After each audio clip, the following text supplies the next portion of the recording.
Welcome to 7 Steps to Making Bulletproof Hiring Decisions. I'm Mike Coffey, president of Imperative Information Group.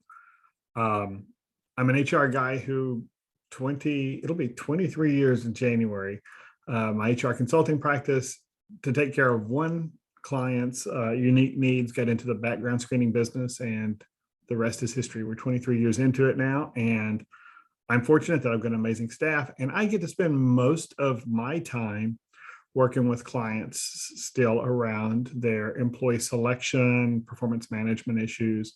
But a big part of it is how they select their employees and onboard them for success. It's how I spend a lot of my days, but all of my kids' orthodontia and college is paid for by Imperative Bulletproof background screening.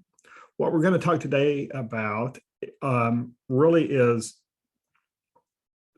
in a nutshell, the 7 things that I believe your hiring process, really your employee screening process, should include. And it may seem surprising from the background screening guy, but the background check is just one of those 7 steps. And there's a lot of things you need to do before that I see employers not doing and over-relying on the background check process. And so we're going to go through those 7 steps today. And this webinar kind of kicks off a series that will be followed through this month and into the spring even, about the details of some of these different steps and the tools we mentioned here today. So this is like, the 50,000-foot overview, and we'll get a lot more granular in the upcoming webinars. Now, this webinar is pre-approved by both HRCI and SHRM for recertification credit. And if you're watching this live, following later on this afternoon or first thing tomorrow morning, you'll get your email with the recertification information. If you're watching this as a recording on our website, you will also be presented with the opportunity to receive your HRCI and SHRM credit online for watching the webinar. So let's get started. Well, if you click the right things, it helps. There we go. So a lot of our clients come to us, and a lot of employers reach out to me after something's gone wrong in the employment context. And there's a good example. One of our clients is a municipality, and they came to us after one of those red flag situations. What happened was the police in that municipality were called to a residence, and for a domestic violence call. And sure enough, they get there and have to arrest the husband in this situation. And as they're carrying him away, putting him in the back of a police car, the wife says, "Well, I don't understand why y'all hired him anyway. He's a registered sex offender in Florida." And the police officer said, "What do you mean we hired him?" "Well, he works for the city." "Oh, well, what does he do?" "Well, he runs the city's water parks." And so you have a registered sex offender running the city's water park system. And of course, that was a red flag. City manager got involved, and then their legal counsel, who happens to be an employment law attorney I work with quite a bit, called me in. And so that Monday morning, we were all sitting around the table trying to figure out how they hired this guy and what went wrong. And sure enough, there were a lot of red flags. There were a lot of problems in the system that they were using. First of all, they didn't ever ask the guy about his criminal history. There was no question there as, tell me about your criminal history at any point. Not even a bad question, or what we'll call later a bad question, like, have you ever had a felony conviction or anything like that? So, and their background check came back clear and didn't show that this guy was a registered sex offender. So the various opportunities they had to identify this, they missed. And so that was a problem. The good news in that situation, which isn't always the case, is so far as they were ever able to determine, he hadn't injured anyone or caused any harm to any children or anyone else while he was working for the city, which was good news, right?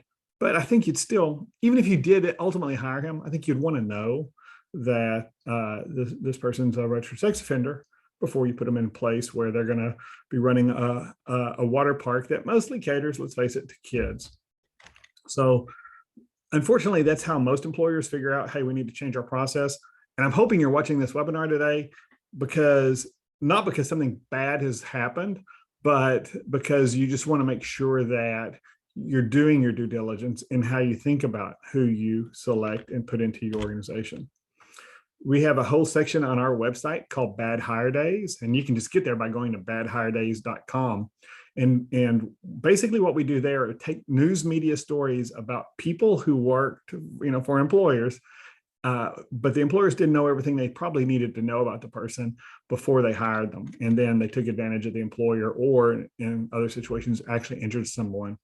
Angela Cuellar worked for the state of Texas's contractor that does all their fingerprints for their fingerprint background checks. And she was on probation for theft when they hired her.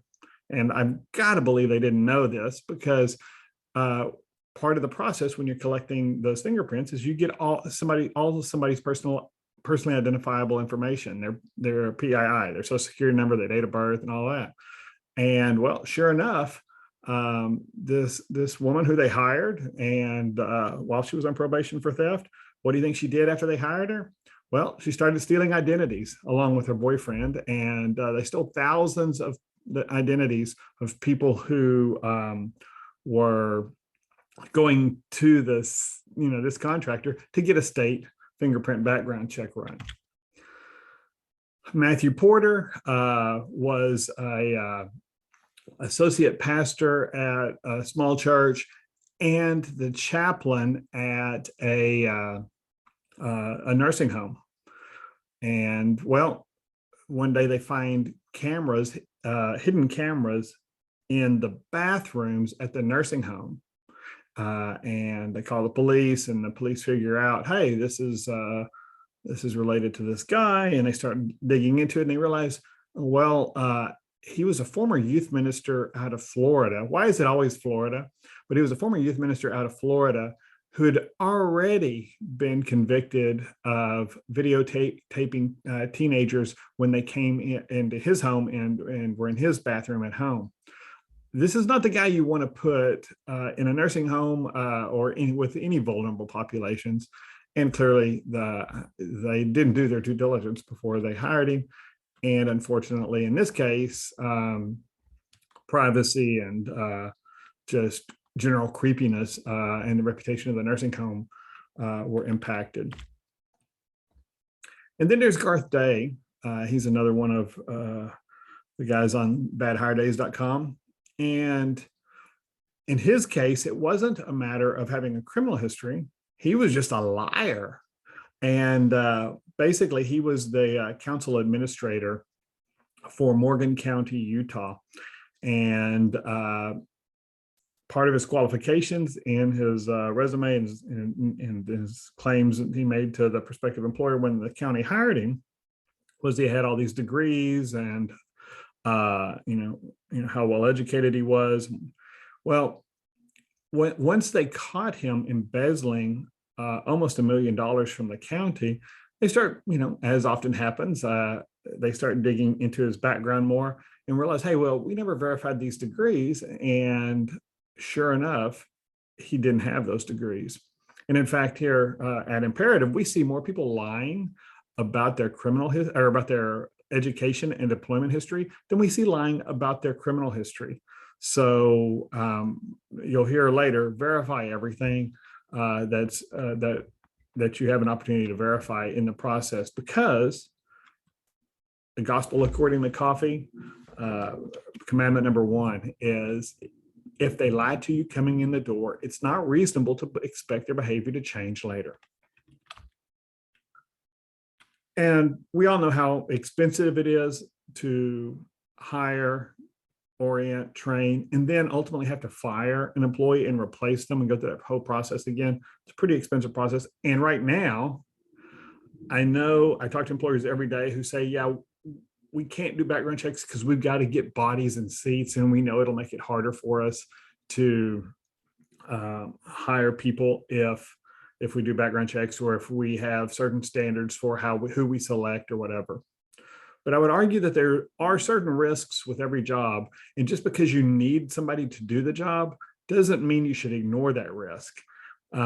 You may put yourself in a situation where you say, yes, we recognize that risk, and this past behavior is of concern related to that risk. However, because there are no engineers with this particular skill set that are available other than this person, then what we are going to do are put a special set of controls around this person to make sure that they don't have the opportunity necessarily to do whatever that their past behavior suggests that may be a risk in this current job. But ultimately, often past behavior predicts future behavior. And if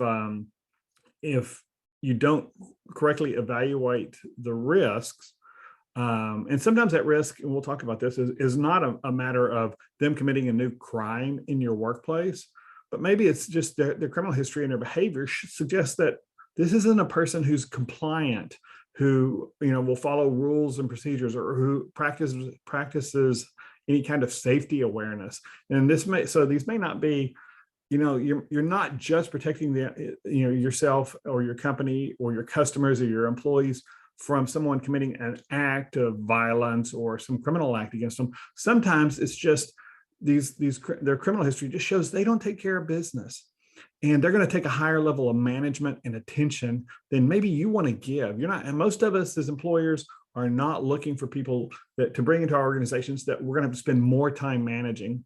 That's not the whole point. That's not the point of the enterprise, is to manage people. It's to hire and select the right people and then give them the tools to be successful and grow and thrive. But if we put the wrong person in the wrong seat, then we're going to have to do a lot more management, which is probably not the direction we want to go. But ultimately, we have to manage people out of the organization.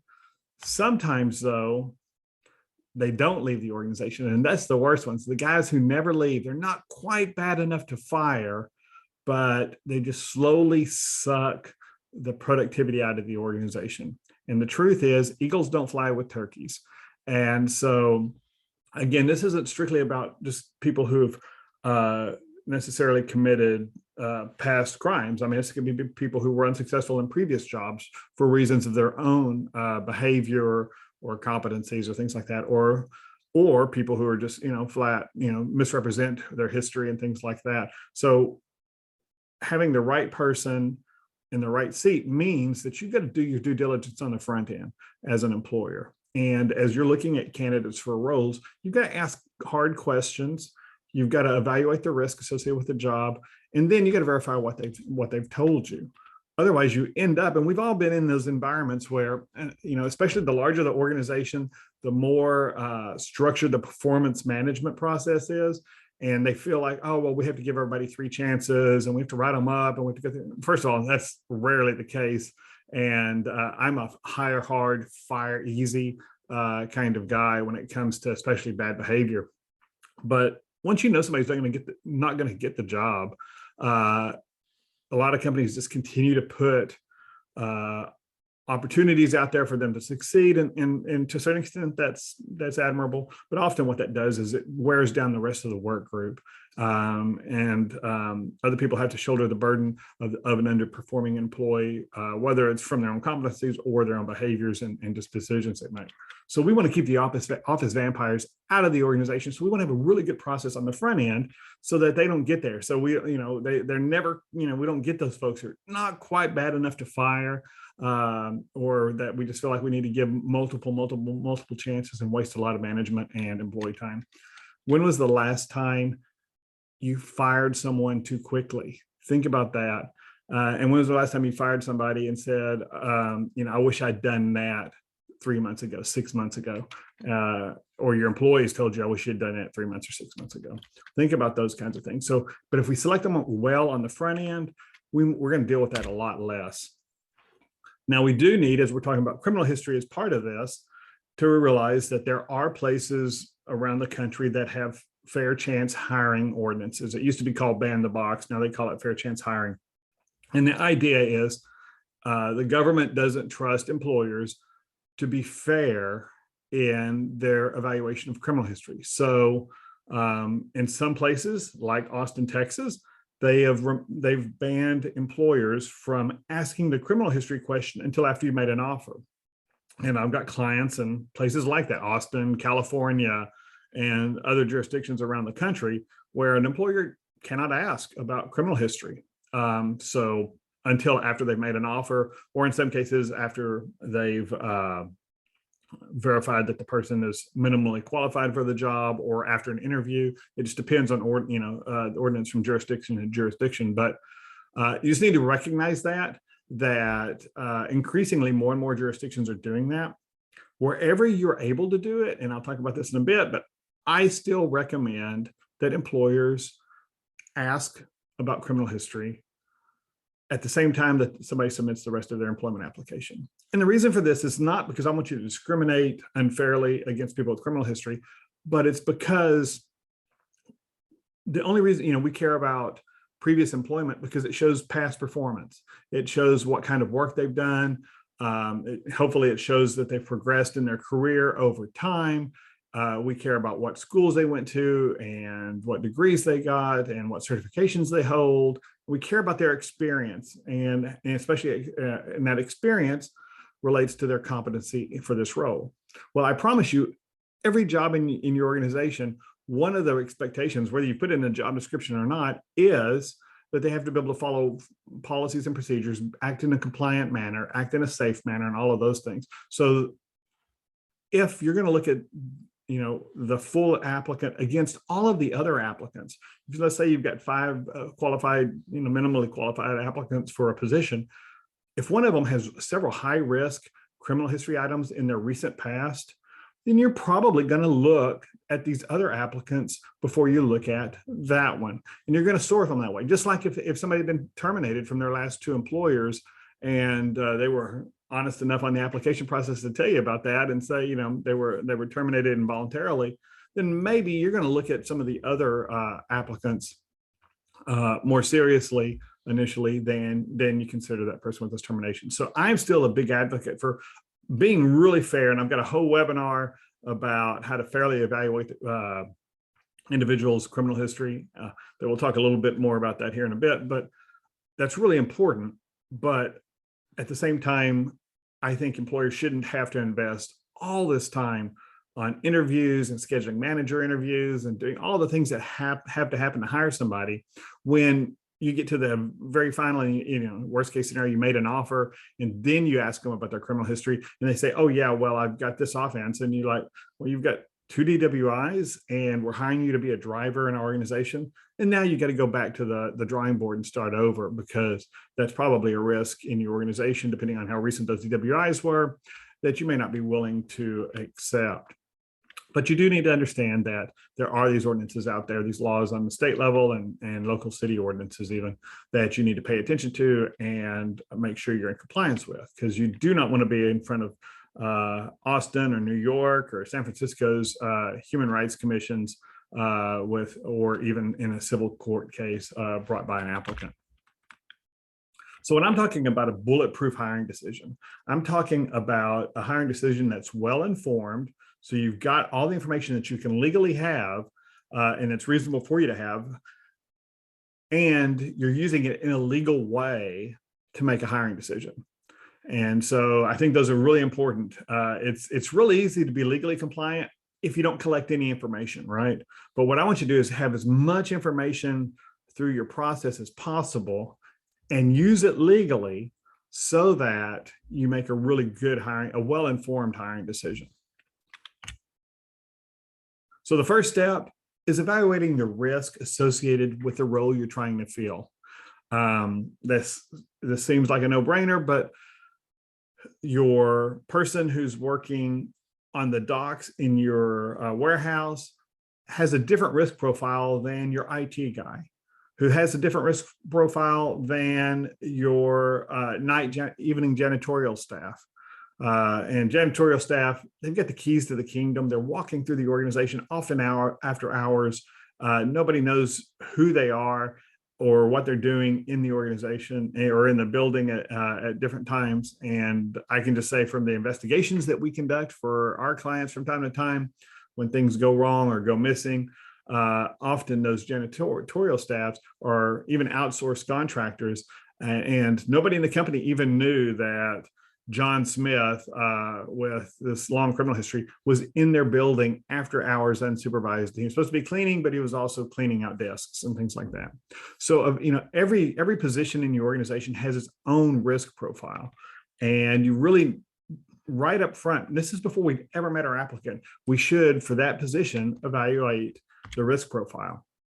And so, what that typically looks like is something like this. If I can figure out how do you make that go up? There we go. And that's a little small, but what you have across the top are categories of risk. So the questions would be questions like, do they have access to personally identifiable information? Do they supervise other employees? Do they have access to easily removable assets? Do they operate a motor vehicle or heavy machinery? We've got this whole list of questions, and then you go through there and you decide that first. Okay, yes, this position has access to this, or they drive this vehicle, or something like that. And so that's all well and good. And we figure out what kinds of activities might this role engage in that may expose us to some sort of risk if they don't operate in that role the way we want them to. And I can tell you, it's funny because I have, when I'm consulting with employers and I sit down in the room, I always want HR in the room, but I also want frontline supervisors in the room as we're talking about these different categories of jobs. And sometimes HR will say, oh, that person will never drive. And then the frontline supervisor will say, oh, well, actually they do drive, or they operate a forklift, or they operate this equipment. And, I was in HR and aerospace and healthcare, and I can tell you it's not uncommon that the job description does not match what the job really is, right? And sometimes it surprises. So I always want all the players in the room. And also when we're going through this process, I also want somebody ideally from the C-suite in the room. Just if we're ever challenged, we can say, hey, we had all the stakeholders in the room as we evaluated this position. So anyway, we figure out what those risks are. And then down here on the left-hand corner, you've got different categories of position of criminal offense. So crimes against people, crimes against property, public nuisance crimes, things like that. And we've just got those scale in broad categories of offense.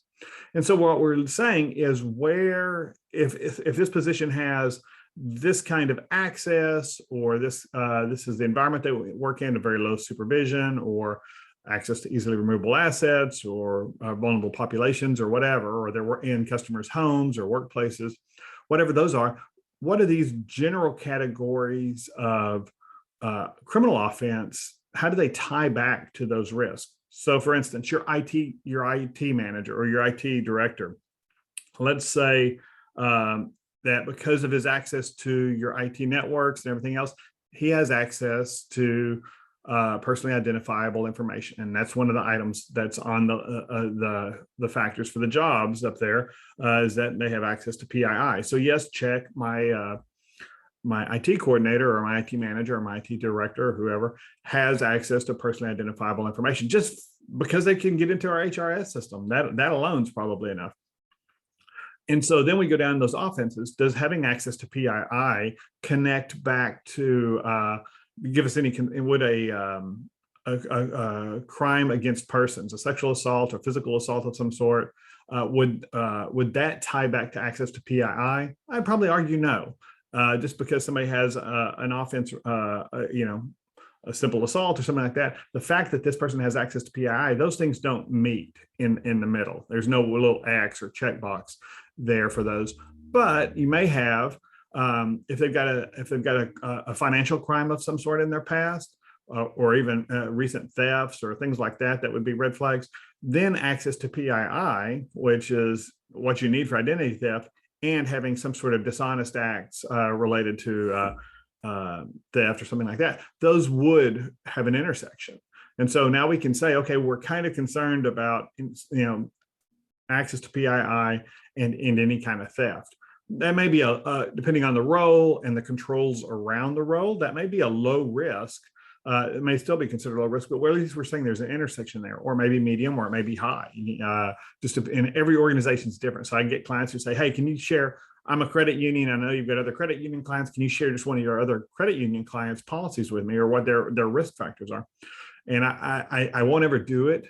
And the simple fact is because every organization's controls are different and their risk tolerances are different. And so I really want any of our employer clients to go through and think through their own organization, what the risks are. So once we've identified those risks and kind of categorized them and connected them to different levels of criminal offense, we break it down into a much deeper level of offense. So you can see that we've got property crimes, auto theft, burglary, things like that listed under property crimes, and alcohol crimes, which are non-DWI, non-motor vehicle crimes, public intoxication, possession in public, things like that. You can see there's different kinds of offenses under each of those broad categories of offense that we were talking about before.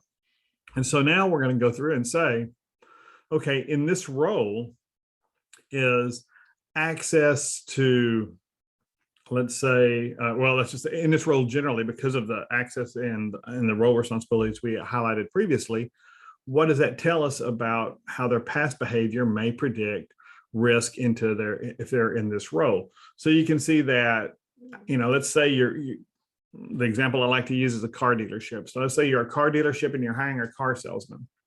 Okay, and he's got an open container in public offense in his past, in his recent past, let's say. So he was in your city, maybe it's illegal to drink on a public sidewalk, and he got a ticket for open possession of an alcoholic beverage. So you may say that's low risk. In our environment, as long as it's not a DWI or something like that, in our environment, that's a low risk. In fact, you might not be able to find a car salesman who doesn't have some sort of alcohol problem. Who knows? So, but you're going to say it's low. So we can see right here, we've marked that as low. And each of these columns are 0 to 3 years. The middle column is 3 to 7 years, and the far right column is 7+ years. And you can see on this example, we've called possession of alcohol violations low risk across the board with the last 3 years or whatever. Across the board, it's low risk.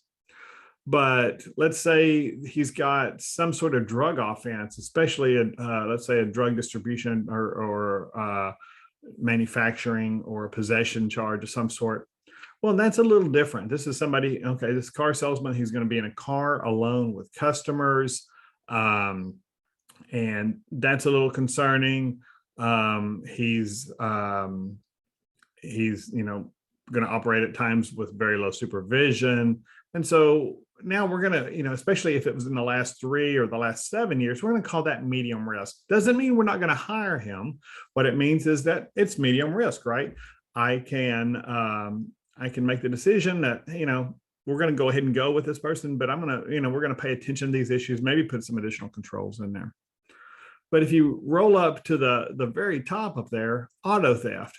Okay, if you've had an auto theft conviction in the last 7 years, we're going to consider you a high-risk employer for, I went the wrong way.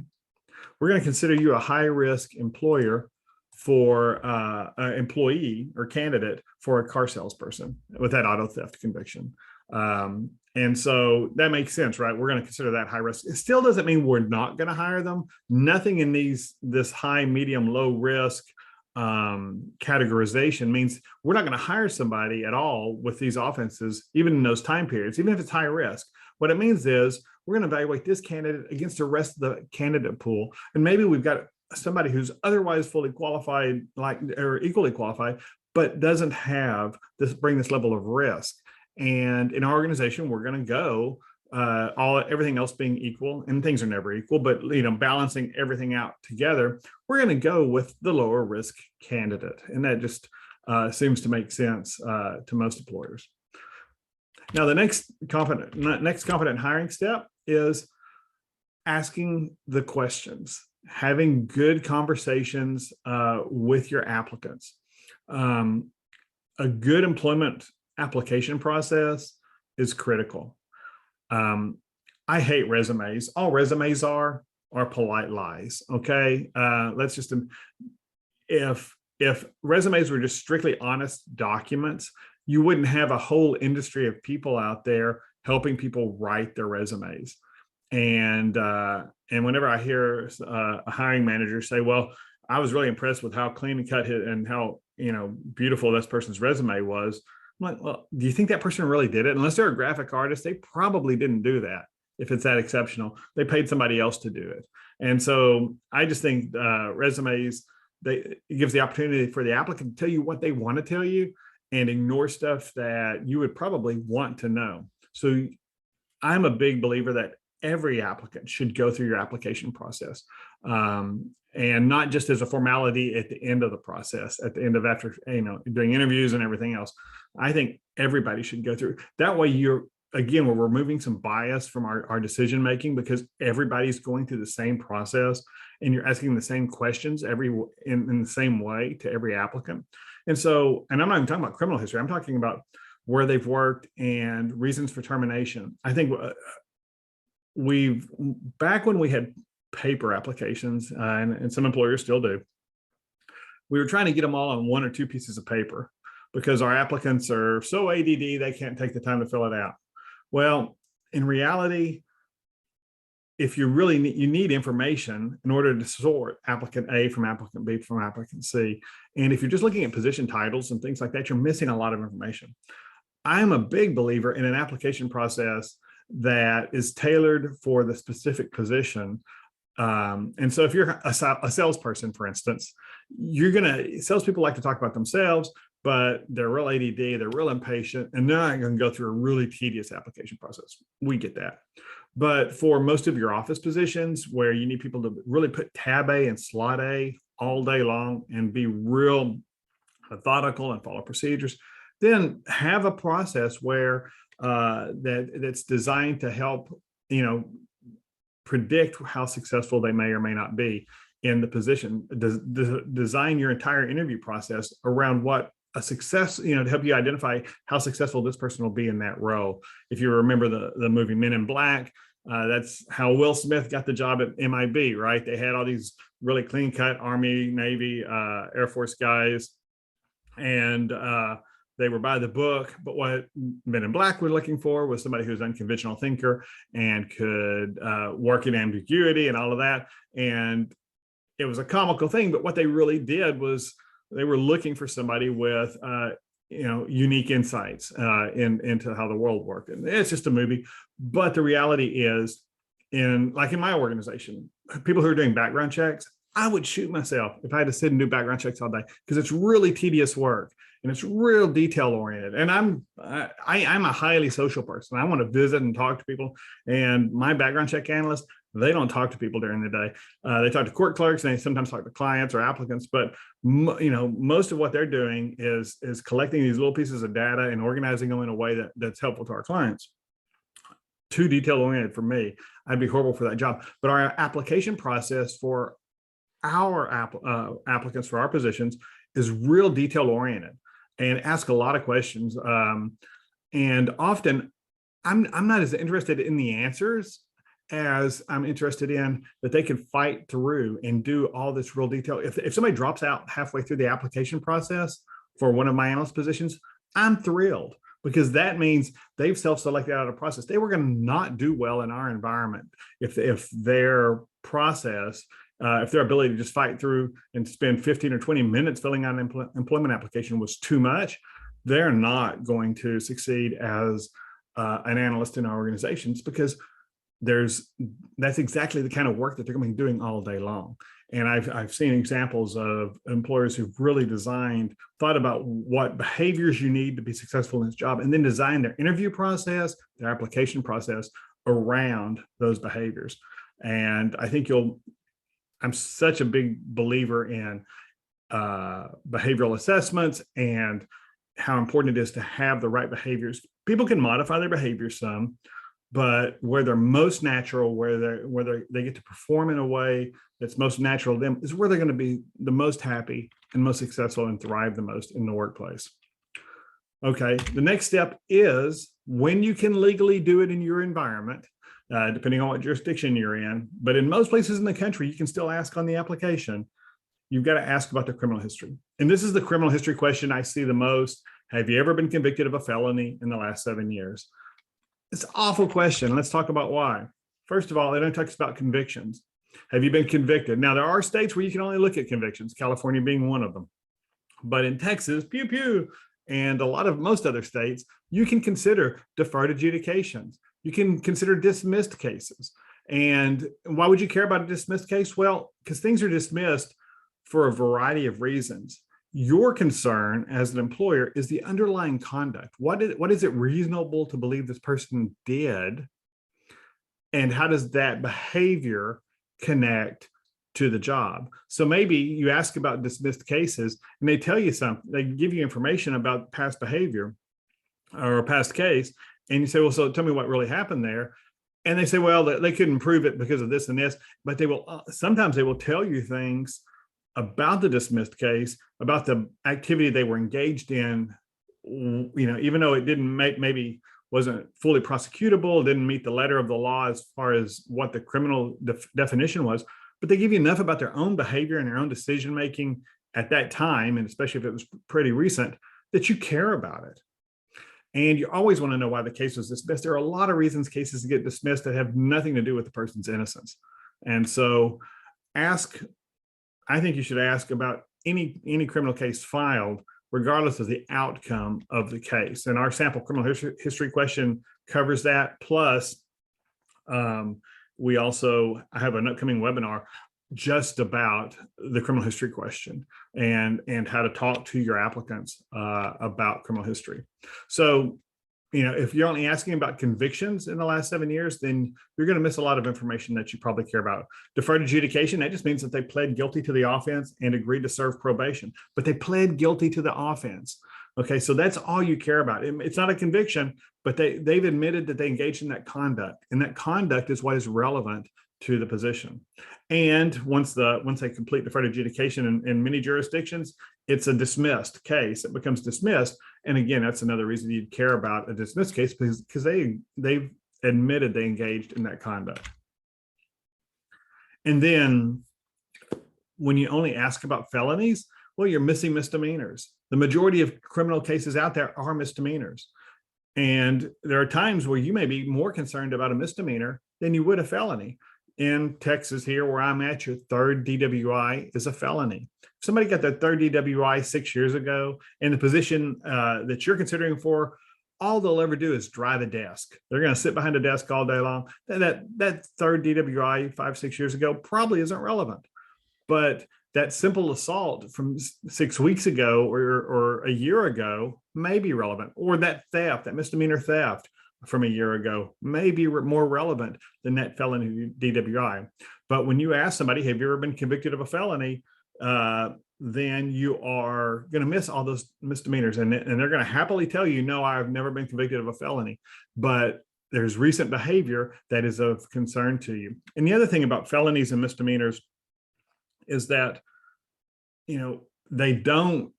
they're about punishment.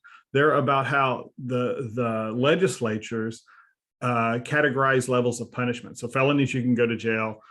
Misdemeanors, you can serve up a minimum amount of time in jail or no jail time, depending on what level of misdemeanor. And so just because it's a felony or misdemeanor, all that is about largely the public interest in deterring certain kinds of behavior. But your interest as an employer may be different. And so again, that, several simple assaults or, a simple assault plus a misdemeanor theft, plus a failure to appear, several of those offenses may just tell you enough to say, hey, this person doesn't take care of business. They're not compliant. And they're going to be more of a headache to have an organization than these other candidates who seem to take care of their personal business and their lives a little better. And then the whole question about 7 years. Well, there are some states, California being one of them, where you can only consider information from the last 7 years. In California, my clients can only consider convictions in the last 7 years, which makes me crazy because sometimes I'll see a conviction for sexual assault or embezzlement or something like that from 8, 10, 11 years ago. And I can't legally even tell my clients about that in California, even if it's a CFO position. So, if you're in California or in one of those jurisdictions that limits that, then definitely only ask that question according to what the local requirements are. But in most jurisdictions, employers can ask about everything, regardless of how old it is. And there are, if you think through it, there are going to be some offenses that at the very least you want to know about and be able to evaluate, even if it was more than 7 years ago, 10, 12, 15 years ago. Somebody's convicted of murder 15 years ago, and you don't ask if they've been convicted in the last, and you only say, have you been convicted in the last 7 years? No, I haven't been convicted in the last 7 years. I've spent most of the last 7 years in prison and I just got out, but I'm not going to volunteer that to you either. So this question is just really, really limiting in all three of those ways by limiting it to the outcome of the case or the classification as a felony misdemeanor or how old the offense is. Now, you do need to remember that the EEOC came out with a guidance in 2012 that the courts so far haven't really looked very favorably on, but you need to know it's out there. And it suggests that employers take certain steps when you're looking at criminal history, including individualized assessment, which basically means that you give the applicant an opportunity to explain why your behavior or your policy shouldn't apply to them. And there's some merit to that. It is not in the law, and there's no court cases out there that say that. This is the EEOC's opinion, which is one of the reasons the courts where this has been challenged have looked pretty askance at it so far. But it doesn't mean it's a bad policy to implement on your own in your context in a way that's appropriate for your organization. And if you're a federal contractor, do be aware that the OFCCP has adopted the EOC's guidelines. And we talked about this a lot more in the webinar about evaluating criminal history. And then do remember that there are some jurisdictions out there that do limit what you can ask or when you can ask about criminal history. Okay, hiring step number 4 seems obvious, but it surprises me how often employers drop the ball on this. Once you've completed the employment application and you've conducted your interviews with your applicants, consider the information that they gave you. I can't tell you how many times I get a call from a client. We complete a background check and the client gets it and he says, hey, this guy's got this criminal history. And they call me and they say, okay, so help me work through this. Should I hire him? I'm like, well, the first question is, what did he tell you? Did he tell you about this during the interview? No, we didn't ask about it. Well, let's look at the application. What's your criminal history question? Well, we're using your criminal history question. It's really broad and really, well, what did he say? Well, let me go look at it. I don't know. You pull out the application, they look at it and they say, oh yeah, he told us about this on the application. Nobody looked at it. And now they're surprised. And that it happens more often than you would expect. And I think a big part of it is hiring managers aren't trained to really go through the application. I mean, and not just criminal history, ask hard questions about termination reasons, really get the reasons why people terminated. And I think another, back on the applications thing, another good, give them an opportunity to talk about their successes in the role, what they learned there, the kind of projects they led. Let them fill that out. The stuff you like to see on a resume, give them an opportunity to put that and present that in the application process. That's back at step 2, but I think that's important. But this is Michael Gilbert. He applied to work as a non-medical caregiver, basically a sitter for elderly people with a company here in Texas. And on the criminal history question on his application, he wrote those 2 magical words, will discuss. Okay. Now, let me just tell you, if you're asking legally the criminal history question on the application or at some point later, and the applicant writes will discuss, the answer is no, we won't. Okay, that person just self-identified to you that they are going to decide when they need to comply with your policies and procedures, that they get to manage the processes, and this is just not somebody who's going to be forthright about things, especially when things go wrong, about what's going on. And we'll discuss is the worst advice you can give any of your friends with criminal histories. And unfortunately, many of the groups that do the admirable work of helping former offenders find meaningful work. And in fact, we have a training program around that I'll do with former offenders about finding meaningful work with when you've got a history. But the worst advice they can give them is, right, we'll discuss. And so many of those organizations put that. Now, I don't understand why they think that HR folks or hiring managers are going to just ignore that, but sometimes they do. Sometimes they don't even look at it. So in Michael Gilbert's case on the criminal history question, he put, we'll discuss. And so to her credit, the recruiter for this company asked him about it during the interview. And we know she asked about it during the interview because on the application, she wrote, Michael said this was something minor many years ago. She didn't say what it was because she didn't ask. He said, oh, it's something minor. It's kind of embarrassing or whatever. And she did. And she got liver quiver. She didn't want to ask the sticky questions. Ooh, I don't want to get into that. And that's all she did. She accepted it. Well, she hired Michael Gilbert. She put him into care for an 80-plus-year-old Alzheimer's patient who he subsequently sexually assaulted. And turns out he was a registered sex offender in another state, and he had had a federal conviction for trying to fake his own death at sea to get away from the prosecution for the sex offender registration.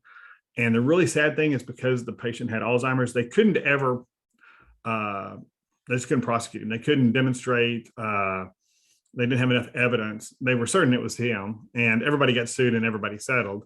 But he was never criminally prosecuted for this offense. But the good news is he's not going to be your next applicant, because a few years later, he was being investigated for another sexual assault case, and he tried to fake his own death again. This time he took a homeless man and killed him and burned him in his own car to try to fake his own death again. And he was caught. So the bottom line is, look at the information the applicants give you, dig deeper. We've all been trained in behavioral event interviewing, digging deeper and unpeeling that onion layer by layer and really understanding, how they make decisions, and a time, tell me about a time when you led a team or whatever, and you dig deeper into it. Do the same with their responses to why they didn't complete their degree, or why they quit this job or were terminated from this job, or about their criminal history. Dig deeper and deeper to really understand it. I know it's icky to ask those uncomfortable questions, but it's not none of your business. It is your business. Okay. Understanding their past behavior and what suggests that they are or are not qualified, or are or are not presenting a higher level of risk than you're willing to take. That's your business in selecting an employee. And then if they do give you criminal history information, take it back to the policy you already created about what's high risk, medium risk, and low risk. And when you're creating your policy, you're going to say, if something's high risk, it's got to have this level of approval. We've got to get a VP of HR or an operations VP, or somebody at some level is going to be involved in making that decision when somebody's a high risk. You may still do it. I mean, it could be the vice president's son. You don't have any choice, but we're going to make this person sign off on it. If it's medium risk, maybe it's the HR person and the hiring manager. Maybe if it's low risk, you don't have anybody look at it. HR looks at it, but you do care. I would argue, even if it's low risk, if somebody has a whole bunch of low risk things, suddenly that's of interest to you, because again, this is somebody who's not taking care of business, who just doesn't manage themselves very well, and you're going to have to spend a lot more time managing them. So suddenly, even several low risk things in recent history will be a red flag. Step 5 is verify, get the permission to do the background check and to verify what they've told you. And one of the upcoming webinars is on the Fair Credit Reporting Act and all the things you need to do as an employer to comply with that. There are so many class action lawsuits because employers aren't following the Fair Credit Reporting Act when they do a background check. Anytime you do a background check where you're paying money to a third party for information about your applicant, that is a consumer report under federal law, and you need to make sure that you're in compliance with the law as you do that. Again, your background screening company should be able to help you get that information, but make sure you get it and it's right every time. Either your employment law counsel or your background screening company should be able to give you a really solid document. And in fact, most of the documents aren't even paper anymore. It's all electronic. Your background screening company, you give them the name and email address, and it'll fire off an email to that candidate. And then they can securely log into our system or the background screening company's system and provide their PII, all the necessary consents and authorizations, depending on what jurisdictions they live in, because that's a whole other thing, is that different states have different, and even some municipalities have unique things that you have to disclose to them. But make sure you're following all those rules and that you're getting the right authorizations before you order the background check. And then verify. Whatever they've told you that is influencing the hiring decision, definitely verify those things. But even things they tell you that don't directly influence the hiring decision that can be easily verified, do it. It just makes sense. If somebody claims they have a college degree, but a college degree is not required for this position, still verify that college degree. You can use your background screening company to do that, or you can pick up the phone and just call the school's registrar. But we see so many people claiming degrees they don't have. And again, the gospel according to Coffey, commandment number 1 is, if they lie to you coming in the door, it's not reasonable to expect their behavior to change after you hire them. So even if you don't care about the degree, they claim it, verify it. Try, and your background screening company will do this for you maybe, but it usually is better done by the hiring manager or by somebody in HR. Try to do those professional references. If you can talk to former supervisors and you've got some high level of confidence as you talk to them that they really were, and this person said they led this team, and that, I led this team and it saved the company $15 million and blah blah blah.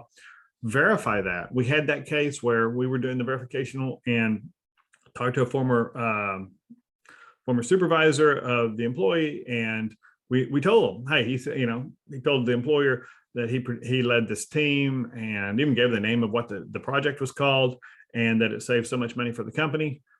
And the former supervisor said, well, no, he was an intern when that project happened, and if he was even in the room, it was just to audit it or to take notes. He did not lead that team. He had no responsibility with that. So now we know, okay, this is somebody who's going to not be honest with us, who's going to take credit for things that he didn't do. This is not our ideal candidate. So verify as much as you can. It's so often that after the fact, when clients or employers are doing the debrief, what went wrong in this? How did this go so wrong? That they figure out that, well, we had these things that he claimed that we didn't verify. It goes back to the Garth Day from Utah example we had earlier. And then ultimately, regardless of the outcome of the decision, treat them with respect. You may decide not to hire somebody based on their references or the information that they provided during the interview, or maybe it's the background check that eliminates them because they weren't honest with you. You asked all the right questions and they just weren't dishonest with you. Well, even though you've invested time and money in them, and now they just flat lied to you, or maybe you found a better candidate and they just weren't your best candidate, treat them with respect. First of all, every applicant you have thinks they're the most qualified candidate for that position, okay? And in the absence of an explanation or an understanding as to why they didn't get the job, especially if you just ghost them, they're going to believe it was for some unfair reason. And I see it all the time in Glassdoor reviews, and even employers getting raked over the coals on Yelp and stuff like that. And some of that you just have to take with a grain of salt. But sometimes it's pretty clear that, when you see people consistently complaining about a company because I applied, I did their interview process, went through all of this, and then they just ghosted me. That's disrespectful. They've got a lot of time invested in this. And at the very least, give them, close the loop with them. Don't leave them hanging out there.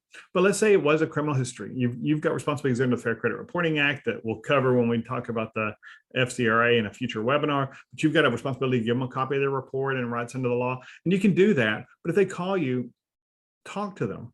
Be honest with them. It doesn't mean you have to go through all of, in detail about all your decision-making process and all of that, but it's perfectly acceptable. And there's no risk by saying, well, your criminal history just created more risk than we were willing to accept for this position.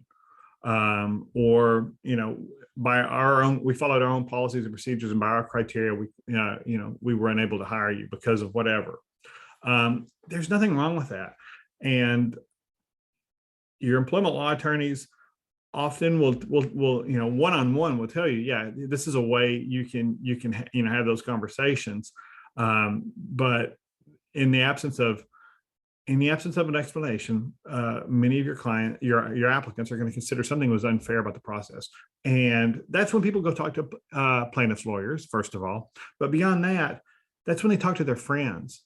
And so you're trying to hire in your community, trying to hire people. And if you've got multiple people out there saying, yeah, they ghosted me, I spent all this time on interviews, yeah, don't go to that company, that don't even bother applying because the way they behave is, it's not positive. Just, you don't want that reputation for your organization in the community. And so remember to treat them all with respect. And I have a podcast. It's Good Morning HR, the podcast where I talk to business leaders about bringing value for stakeholders. And it's all about issues surrounding how we use people to create value for the organization, for employees, for our customers, and for the community.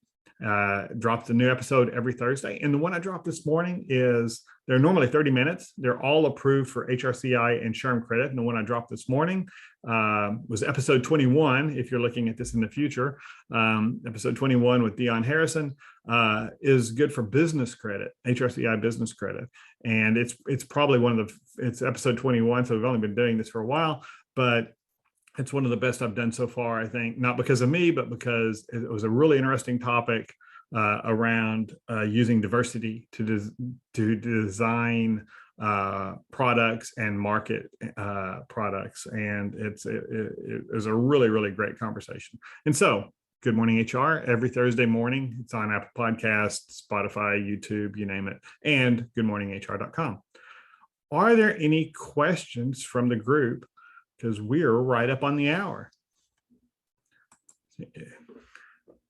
If I don't have any questions, then what we'll do is I'll, again, if you're watching this live, watch for an email probably tomorrow morning with information for HRCI and SHRM credit.